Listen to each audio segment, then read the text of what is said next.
Hello दोस्तों, मेरा नाम है प्राजक्ता और आपका ही विद्यार्थी.in में बहुत बहुत स्वागत है। मुझे सब अच्छा कर रहे हो, बिल्कुल ठीक हो। और मैं क्या बोल रही हूँ, अप्पू की पाठशाला में भी स्वागत है। मतलब मैं तो जैसा आप जानती हो, पाठ 5 आपका कर रहे थे हम लोग जल, आपकी भूगोल की किताब से। बहुत सारे विषय पहले से हो गया, नहीं देखा जाके देख लो वीडियो लोग। और अभी हमारे पास जो विषय आ गया वो है ज्वार भाटा। बिल्कुल ऐसा लग रहा है कि जगह का नाम है ना। वैसे ज्वार भाटा का अर्थ होता है इंग्लिश में टाइड्स। ठीक है, अब सबसे पहले इन दोनों का मतलब समझते हैं। ज्वार मतलब लहरें जा रही हैं, भाटा मतलब लहरें तट पे वापस आ रही हैं। आना जाना इसी को ज्वार और भाटा कहते हैं। ठीक है, तो बहुत ही सरल सी बात है। देखिए, इनको भी लहरें ही बोला जा रहा है, और लहरें जो समुद्र में उठती है उनको भी लहरें बोला जा रहा है। तो दोनों में मतलब एक तरीके से क्या अंतर है? तो अंतर ये है कि वो जो लहरें हैं वो समुद्र के बीच में, महासागरों के बीच में पनपती हैं। और ये ज्वार भाटा बीच, हम लोग जाते नहीं है समुद्र के तटों पे घूमने, ऐसे मट्टी वट्टी में बैठते हैं, बढ़िया से कैंपिंग वगैरह टाइप होता है भाई, काफी मजा आ जाता है। छतरी वतरी बांध के मस्त। हमने देखा होगा बाहर के देशों में सबसे ज्यादा होता है गोवा वाले बीच। भाई गोवा कौन कौन गया बताना। तो भाई यहाँ पे आपने देखा होगा बहुत सारे ऐसे आते हैं और ऐसे वापस चले जाते हैं। तो इसी को ज्वार और भाटा कहते हैं। अंतर लहरों में, ज्वार भाटों में बस एक छोटा सा है कि वो समुद्र या महासागर के बीच में पनपते हैं, और ये तटों के पास छोटी छोटी पतली पतली लहरें आ रही है। मैं ऐसे नहीं बोल रही कि यहाँ पे तेज लहरें नहीं आ सकती। जब भी तेज लहरें या बहुत ज्यादा इसका संकेत रहता है कि ये आएगी, ठीक है, तो भाई बीच वगैरह बंद कर दिए जाते हैं, तटवर्ट वाली जगह बंद कर दी जाती है कि बहुत ज्यादा तेज लहर आने वाली है। ठीक है, तो तेज लहर कब आती है और हल्की लहर कब आती है, ज्वार भाटा कब आता है, वो हम इसके अंदर पढ़ेंगे। सबसे पहले दिन में 2 बार समुद्र का उठना और गिरना ज्वार कहलाता है। ये लहरें बार बार आती ही रहती, कभी कभार चंद मिनटों में आती तो कभी कभार बहुत ज्यादा लंबी आती है। यह उच्च ज्वार होता है जब पानी अपने उच्चतम स्तर तक बढ़कर तट के अधिकांश भाग को कवर कर लेता है। तो यही होता है भाई, कभी कभार यहाँ से लहर आ रही होती है तो कभी कभार वो तट तक आ जाती है, कभी कभार यहाँ तक आके वापस चली जाती है, तो कभी कभार यहाँ तक आके वापस चली जाती है। यहाँ देखिए, ये तट पे आ रही है और अब ये वापस चली गई है। अगर आप कभी भी ऐसे रेतीले जगह पे आप लोग घूमने जाएंगे ना, बीच वगैरह पे, वहां पे बहुत सारे कंकड़ पत्थर, सीटियां, बहुत सुंदर सुंदर केकड़े वगैरह से घूम रहे होते हैं। कभी कभार तो पानी तट के पास, नदियां, मतलब जो पानी होता है उसके पास बहुत सारी मछलियां होती है, तो वो भी कभी कभार तट पे से छोड़ के चली जाती है मछलियों को। ठीक है, यह कम ज्वार होता है जब पानी अपने सबसे निचले स्तर पर गिर जाता है और किनारे से हट जाता है। तो वही मैंने बताया कि हल्का भी होता है कभी कभार, बहुत ज्यादा ही तेज ज्वार भी आती है। तो यहाँ पे अगर आप कुछ तस्वीरें देखें तो उच्च ज्वार क्या होता है, कम ज्वार क्या होता है, वो देखते हैं। उच्च ज्वार में ये पूरा का पूरा ये जगह को इसने पानी से भर डाला है। देखिए, बहुत ही ज्यादा तेज लहर आके जा रही है, तो ये उच्च ज्वार कहलाएगा। और ज्वार कहलाएगा। और यहाँ पे देखिए, ये बस यहाँ तक ही आके वापस चली जा रही है, यानी कि आप यहाँ पे आके खड़े हो सकते हो, ठीक है। लेकिन कभी कभार बहुत ज्यादा तेज ज्वार भी आता है तो आप यहाँ पे खड़े नहीं हो सकते हो, वरना आपको भी भागे ले जाएगी अपने साथ। तो ये है बहुत ज्यादा तेज मात्रा की ज्वार, और ये है देखिए यहाँ तक ही सीमित है, हल्की सी ज्वार आई है। ठीक है दोस्तों, तो यही होती है उच्च ज्वार और कम ज्वार। अब यहाँ पे देखते हैं, सूर्य और चंद्रमा द्वारा लगाया गया एक मजबूत गुरुत्वाकर्षण यानी कि ग्रेविटी खिंचाव ज्वार का कारण बनता है। अब जैसे मैंने आपको बताया कि उच्च ज्वार और कम ज्वार, इनके पीछे वजह क्या है, क्या कारण है इनके पीछे, वो है हमारा सूर्य, चंद्रमा, हवाएं, ये सब चीजें कुछ प्राकृतिक चीजें हैं जो इन ज्वारों को बनाती है।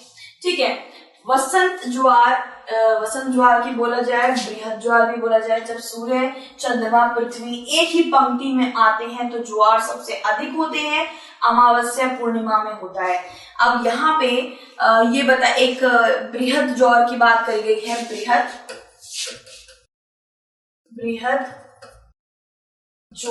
बृहद ज्वार क्या होता है दोस्तों? यहाँ पे क्या होता है, सूर्य, चंद्रमा और पृथ्वी तीनों एक रेखा में या एक सीमा में जब एक साथ आ जाते हैं, और ये सबसे ज्यादा पूर्णिमा और अमावस्या की रात में होता है। अमावस्या और पूर्णिमा की रात में सबसे ज्यादा होता है ये चीज, जब सूर्य, चंद्रमा और हमारी पृथ्वी तीनों एक ही रेखा में आ जाती है, तब ये सूर्य और चंद्रमा में भी गुरुत्वाकर्षण बहुत ज्यादा होता है, मतलब खिंचाव बहुत ज्यादा होता है।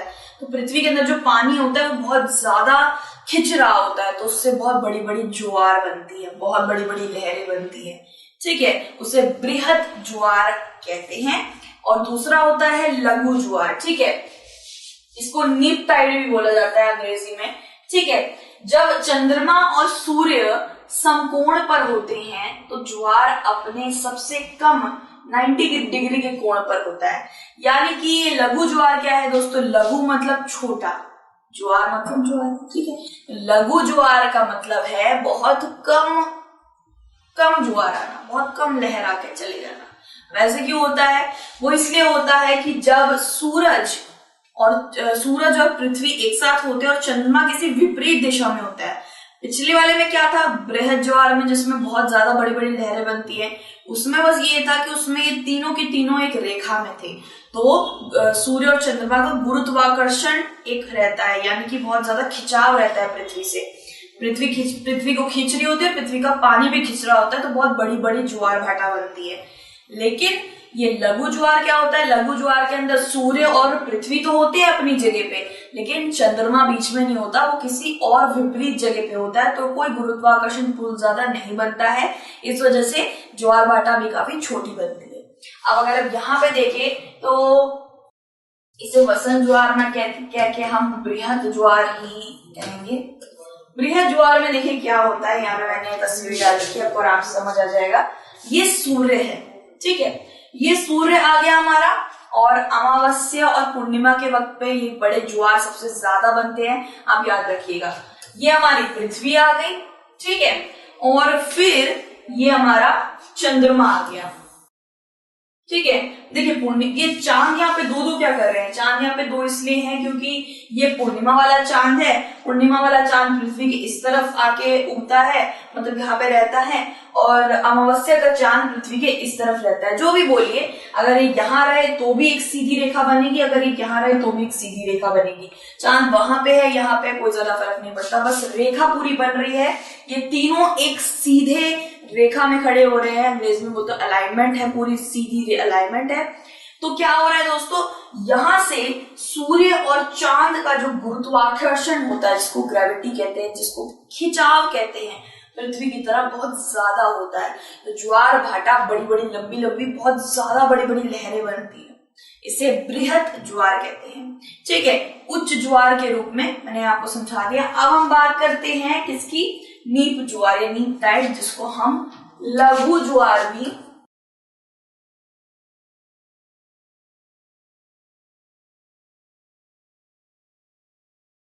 लघु ज्वार यानी कि छोटा ज्वार।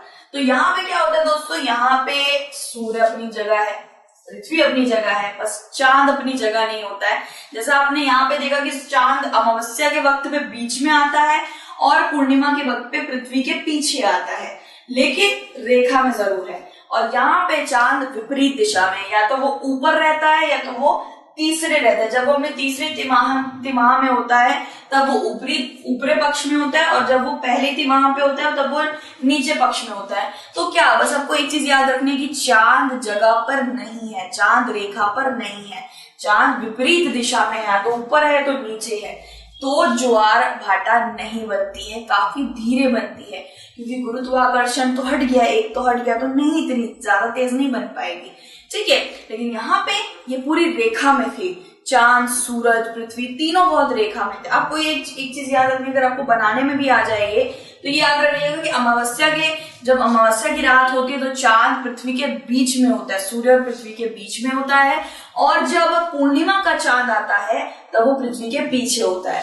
पीछे हो या आगे हो, आप रेखा बनते हुए जरूर देखेंगे, और अगर रेखा बन रही है इसका मतलब है कि ज्यादा गुरुत्वाकर्षण का बल रहेगा पृथ्वी के ऊपर, और पृथ्वी के सारा पानी बहुत ज्यादा खींचेगा, बड़ी बड़ी लहरें और ज्वार भाटा बनाएगा। ठीक है, जो बहुत अच्छी चीज है, वो अच्छी चीज क्यों है, बड़ी बड़ी लहरें बनना क्यों है, वो मैं आपको बताती हूँ। देखिए, विनाशकारी लहरें नहीं होती हैं। विनाशकारी लहरें जो होती है वो समुद्र के बीच में आती हैं, ठीक है, जिससे सुनामी बनती है। ये जो ज्वार भाटा की हम बात कर रहे हैं, ये तट के पास लहरें बनती हैं और ये तेज हो तो कोई बात नहीं, ठीक है। इससे हमें क्या क्या फायदे होते हैं वो भी मैं आपको अभी समझाऊंगी, ज्यादा तेज ज्वार भाटा आने से। और यहाँ पे लघु ज्वार भाटा जो होता है उसके अंदर बस ये है कि सूर्य और पृथ्वी तो जगह पर है, लेकिन विपरीत दिशा में हमेशा चांद रहता है। तीसरी तिमाह के वक्त पे ऊपर रहता है पृथ्वी के, और तीसरी और पहली तिमाह के वक्त पे नीचे रहता है, ठीक है। तो कम ज्वार आते हैं यहाँ पे। तो ये था उच्च ज्वार भाटा किस वजह से आते हैं, और छोटे या लघु ज्वार भाटा किस वजह से आते हैं। उच्च ज्वार भाटा रेखा की वजह से आते हैं, सूर्य चांद और पृथ्वी रेखा में आ जाते हैं, गुरुत्वाकर्षण ज्यादा रहता है इस वजह से। और लघु ज्वार भाटा यानी कि चंद्रमा अपनी जगह से हट जाता है, विपरीत दिशा में चला जाता है, इसलिए ज्वार भाटा नहीं बन पाते, गुरुत्वाकर्षण थोड़ा कम हो जाता है इस वजह से। ठीक है दोस्तों, ये अच्छे से याद रखिएगा, भाई आ जाता है। इसके बाद यहाँ पे आप देख सकते हो उच्च ज्वार का लाभ मैं आपको समझाने वाली हूँ। भाई अच्छे से मैंने तस्वीरों में प्लस अलग से भी समझा दिया है, तो ये चीज आपको ढंग से याद हो जानी चाहिए, वरना थोड़ी सी दिक्कत हो जाएगी। क्योंकि भाई परीक्षा में आते हैं उच्च ज्वार भाटा क्यों बनता है, क्या कारण है उसके पीछे, और लघु ज्वार भाटा क्यों बनता है। उच्च ज्वार भाटा का नाम क्या है दोस्तों, बृहत ज्वार, और लघु ज्वार यानी कि छोटा ज्वार, ठीक है। तो यहाँ पे उच्च ज्वार देखिए, आपकी शायद किताब के अंदर भी तस्वीर बनी हुई है, उससे भी आप समझ जाओगे अच्छे से, ठीक है। तो उच्च ज्वार का क्या लाभ होता है, यानी कि तेज लहरें जो तट से हटकर वापस चली जाती है, उनका लाभ क्या होता है, ठीक है। सबसे पहले बिजली उत्पन्न करता है ये, ठीक है। जैसे आप जानती हो, अगर आप लोग सोचते हो कि बिजली सिर्फ और सिर्फ ऐसे ही आ जाती है, कोयला जला के ये सब करके तो बहुत अलग अलग तरीके से बिजली आती है। हवा की बिजली बनती है, पानी की बिजली बनती है। शायद आपके अगर इंग्लिश मीडियम में जियोग्राफी में देखोगे आप किताब में, तो उसमें है geothermal energy, hydraulics energy, hydro power और न्यूक्लियर एनर्जी, बहुत सारे अलग अलग एनर्जी के बारे में उसमें लिखा हुआ है। तो आपको बस ये याद रखना है कि बिजली उत्पन्न करते हैं ये बड़े बड़े लंबे लंबे ऊंचे ज्वार भाटा, ठीक है। ज्वारीय शक्ति होती है इसके अंदर, ठीक है। यहाँ पे अपना हथियार ऑन करना भूल गए थे हम लोग। तो मछली पकड़ने में मदद करता है। मछली पकड़ने में किस तरीके से मदद करता है दोस्तों, क्योंकि आप जानते हैं कभी कभार मछली जब पानी के अंदर तैर रही होती है, ऐसे तो कहते हैं कि मछली पानी उसका घर है, लेकिन कभी कभार पानी बहुत ज्यादा क्रोधित हो जाता है और वो बहुत ज्यादा ही तेज तेज इधर उधर होने लगता है, तो उसके अंदर जो मछली होती है वो भी उत्तेजित हो जाती है, तो वो भी कभी कभार लहरों के साथ तट पे आ जाती है। और कभी कभार ये जो लहरें होती है समुद्र के अंदर जो बड़ी बड़ी तूफानें मार रही होती है, इस वक्त पे मछलियां आराम से पकड़ी जा पाती हैं, ठीक है। तो मछलियां पकड़ने में, क्योंकि वो इधर उधर छटपटा रही होती है, इधर उधर भाग रही होती है, और बहुत आराम से जाल उसमें बहुत सारी मछली पकड़ लेता है। तो पहला आपको याद रखना है कि ये क्या बनाती है, बिजली बनाती है, यानी कि इलेक्ट्रिसिटी। दूसरा आ जाता है मछली पकड़ने में मदद करती है, ठीक है। मछली पकड़ने में,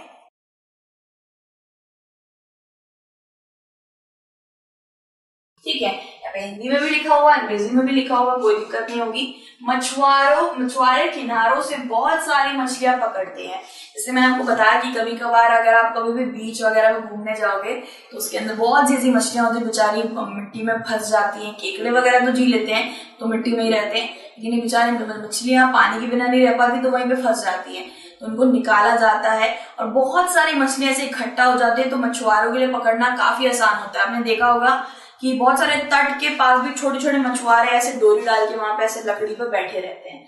तो आप सोच रहे हो यार, समुद्र के बीच में मछलियां मिलती है, तट के पास क्यों बैठे हो, तट पे तो इनको कुछ भी नहीं मिलेगा, किनारों पर क्या ही मछलियां आएंगी। इन किनारों पर भी बहुत सारी मछलियां रहती हैं, सिर्फ समुद्र के बीच में ही नहीं रहती, तटों पे भी रहती है, ठीक है। और उच्च ज्वार जहाज को बंद कर देता है और तेजी से पहुंचने में मदद कर देता है, ठीक है। तो यहाँ पे ये मैं यहाँ पे सही कर देती हूँ, ठीक है। यहाँ पे क्या होता है, कभी कभार जो जहाज होता है ना, उसको लंबी लंबी लहरें चाहिए होती हैं। आप सोच रहे हो क्यों यार, अपना मौत करवानी, अपना विनाश करवाना, उसको लंबी लहरें क्यों चाहिए। टाइटैनिक मूवी में नहीं देखा कैसे करके वो एक बड़े से बर्फ के टीले से वो जाके टकरा के पूरा टाइटैनिक टूट गया। तो दरअसल आप एक जहाज को कितना पेट्रोल उन सब से चला लोगे, आज जिसे भी चीज से चलती हो, पेट्रोल से नहीं चलती तो जो इंजन वगैरह अंदर लगा रहता है, लोग ऐसे चला रहे होते हैं, कोयले से चलता है, बिजली से चलता है, कैसे भी चलता है। तो जहाज हमेशा क्या जहाज हमेशा क्या उसी चीज से चलता रहेगा, फुकाता रहेगा अपना जो भी वो लेके बैठा हुआ है? नहीं ना, उसको कभी कभी लहरें भी जरूरत पड़ती है, लहरों की भी। लहरें, एक लहर आएगी और दूर जाके जहाज वहां चला जाएगा, है ना। तो लहरें क्या करती हैं, दरअसल आप एक काम कर सकते हो, एक ना आपने देखा होगा कि एक बड़ा सा परात ले लो, एक कटर या बड़ी सी प्लेट वगैरह ले लो, उसके अंदर बिल्कुल कोने के अंदर आप एक आटे की गोली बना के रख दो, फिर मग्गा लेके उस आटे की गोली को ऐसे डाल दो, पानी डाल दो उसके ऊपर, तो वो दूर जाके एक किनारे में लग जाएगी। बिल्कुल ऐसा ही है, जो जहाज होते हैं वो धीरे धीरे चल रहे होते हैं, लेकिन वो हर वक्त तो अपना वो ले नहीं सकते ना, इस्तेमाल नहीं कर सकते जिससे भी वो चल रहा है जहाज। तो जो ज्वार होते हैं, या फिर जो आप ज्वार कह रहे हो, ज्वार तो तटों में आते हैं, याद रखना। जो समुद्र में जो लहरें होती हैं, वो तो तेज लहर आती है और आगे उसको बिल्कुल बहा देती है जहाज को, ठीक है। तो समुद्री उफान मारती हुई लहरें, तेज लहरें, ये पूरे के पूरे जहाज को दूर तक ले जाती है, यहाँ पे उसका कोई भी जो भी फ्यूल या किसी भी तरीके की ईंधन या इंजन से वो चल रही है वो बच जाता है, वो बहुत दूर तक सफर कर देता है, ठीक है। तो पहला क्या है, ये जहाज को बहुत ज्यादा दूर तक उछालने में मदद करती है, दूर तक ले जाने में मदद करती है, साथ ही साथ तेजी से पहुंचाने में मदद करती है। जहाज बहुत तेजी से पहुंच जाता है। देखिए, नियंत्रण में तो रहता है, लोग उसे नियंत्रण में रखते हैं, जैसे एक उफान मारता हुआ आ रहा होता है, लहरें नियंत्रण में रखते हैं वो लोग, और ऐसे करके आगे चले जाते हैं, ठीक है। तो भाई आपको 3 चीजें मैंने समझा दी है कि 3 कौन कौन से फायदे हैं हमें उच्च बड़ी बड़ी लंबी लहरें या ज्वार के। पहला, मछली पकड़ने में मदद करता है। दूसरा, क्या बनाता है, बिजली बनाता है। तीसरा, जहाज को जल्दी पहुंचाने में मदद करता है, ठीक है। तो ये थे हमारे ज्वार के लाभ। मैंने क्या क्या चीजें समझा दी ज्वार भाटा के ऊपर। ज्वार भाटा होता क्या है, ज्वार के लाभ क्या होते हैं, उच्च ज्वार और छोटा ज्वार क्या होता है, उच्च ज्वार किस वजह से बनता है, क्या कारण होता है उसके पीछे, और लघु ज्वार के पीछे क्या कारण होता है, ठीक है दोस्तों। गुरुत्वाकर्षण वगैरह वगैरह सब कुछ सूर्य रेखा में रहते सब समझा दिए। अब ज्वार भाटा के ऊपर आपके पास कोई भी प्रश्न आ जाएगा आप कर दोगे। चलो एक उदाहरण के तौर पर करते हैं, उच्च ज्वार भाटा किस तरीके से बनती है। तो क्या क्या कारण होता है, उसका कारण पूछ रहे हैं, किस तरीके से बनती है।